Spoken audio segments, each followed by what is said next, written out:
12 سنة. انت متخيل ان الجهاز ده عمره 12 سنة وهو بالحالة دي؟ بص كده الحالة عاملة ازاي؟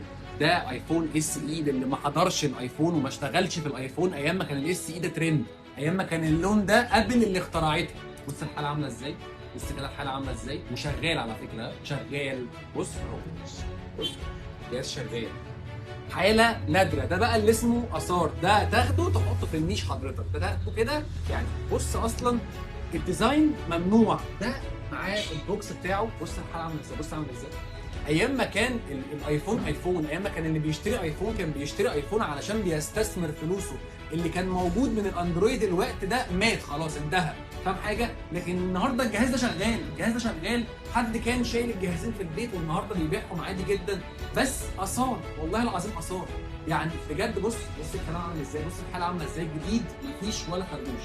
دول متاحين انك تحطهم في البيت، تحطهم كده ايه، تتفرج عليهم في البيت. هوريك بقى حاجه يعني انت مش متخيل. بص، بص اصلا العلبه عامله ازاي. بص لما كان ايام بقى العز، لما كان بينزل سماعه وبينزل كابل وبينزل راس شاحن وكان في خير في العلبه حضرتك. بص، بص ايام ما كان في خير في علبه الايفون. بص السماعه الجديده، بص يعني كانت سماعه بقى، سماعه وشاحن، في شاحن في العلبه يا جدعان، في شاحن وفي كابل، ده عادي بقى خلاص. وفي سيرتينات 512 و256 و128 و15. بص بقى، بص الماتشنج ده، بص الماتشنج ده طالع. بص ماتشنج من 12 سنه، وايفون 15 باتري هيتس 100%، اللون البينك مع الكيبل بتاعه، والجهاز ما فيهوش ولا خربوش، وده كمان ما فيهوش ولا خربوش. بس كده خلاص، اقفل يلا.